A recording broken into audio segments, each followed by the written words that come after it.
Bienvenido a Venti Podcast número 406. En el programa de hoy tenemos un clásico de culto que regresa por sorpresa. También Steam que se prepara ya para las ofertas de 2025 y las últimas novedades sobre PlayStation 5 Pro que parece estar cada vez más cerca. Acompáñame un ratito en tu ración diaria de noticias sobre el mundo de los videojuegos en la media justa. Pero antes, no te olvides de dejar tu follow si me estás escuchando en Spotify, Apple Podcasts o de suscribirte si lo haces vía YouTube. Ahora sí, esto es Venti Podcast.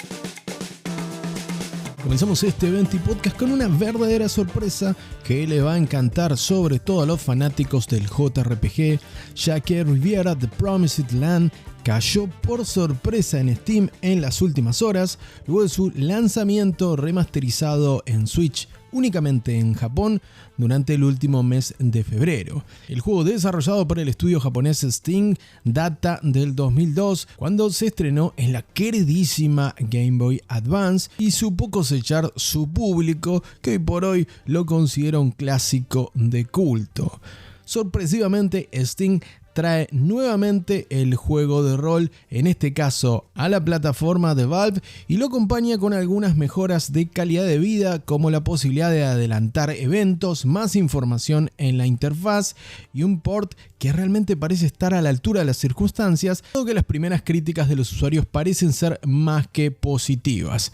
Si te gustan los juegos pixelados y la fantasía medieval al mejor estilo del RPG japonés, Riviera The Promised Land realmente puede ser una grata sorpresa. Si ya lo jugaste en su momento en la Game Boy Advance, tal vez sea la mejor forma de revivirlo.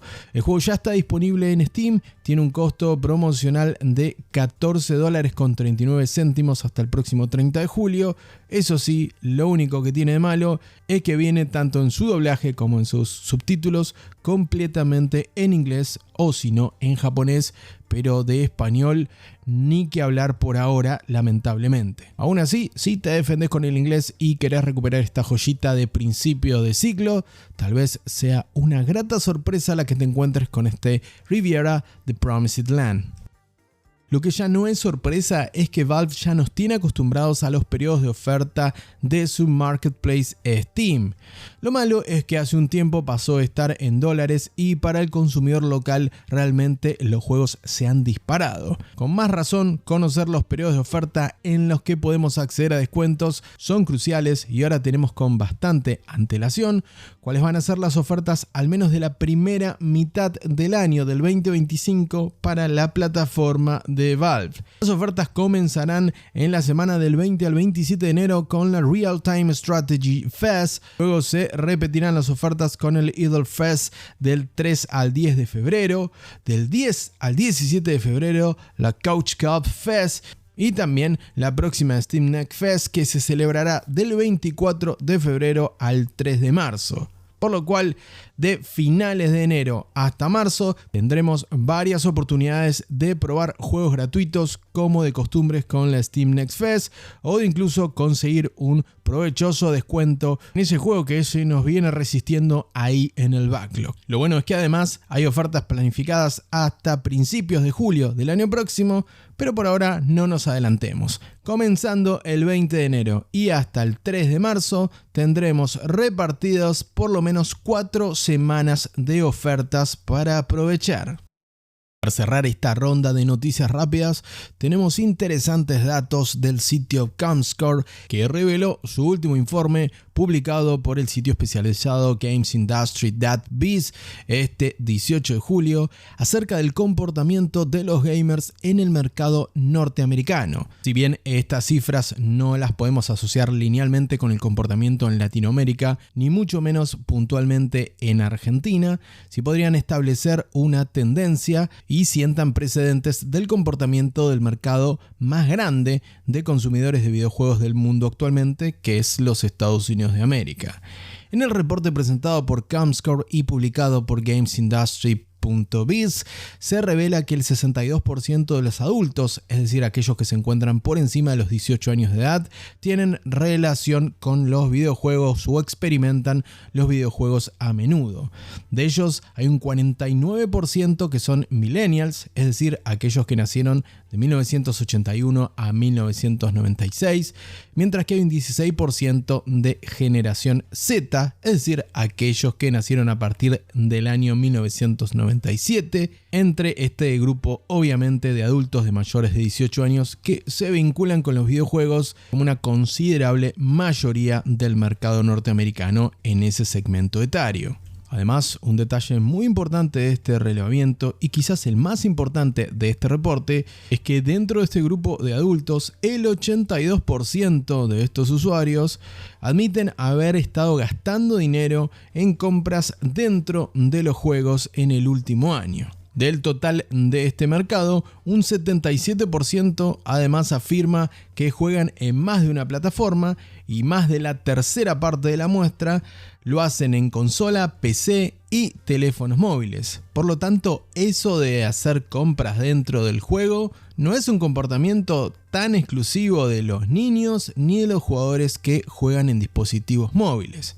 Se derriba un poco ese mito de que los únicos que compran pavos son los nenes con la tarjeta de papá, porque tenemos grandulones importantes entre estas generaciones que revelan una tendencia importante sobre compras dentro del propio juego, posterior a lo que es la compra del juego para aquellos casos que no es un juego gratuito, por supuesto.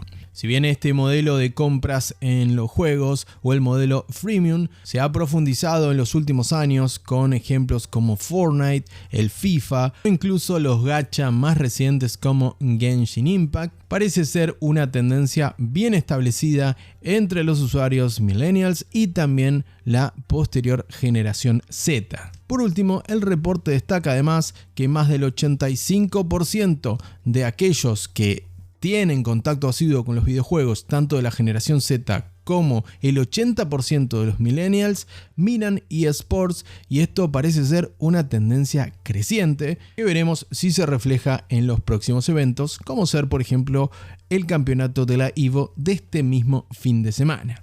Ahora, fuera de este reporte que viene del mercado americano, vos que estás del otro lado, si naciste entre 1981 y 1997, dale, confesá, ¿gastaste algunos pesitos del aguinaldo para comprarte alguna skin que te gustaba para el LOL? ¿O compraste pavos para el Fortnite con tu tarjeta y luego le echaste la culpa a tu pibe? Dale, confesá tranquilo que aquí en Venti Podcast nadie te va a juzgar. Déjame por supuesto tu opinión en los comentarios con aquellas cosas que compraste adicionalmente para tu juego favorito. Superada nuestra clásica ronda de noticias de última hora, vamos ahora sí con la historia del día.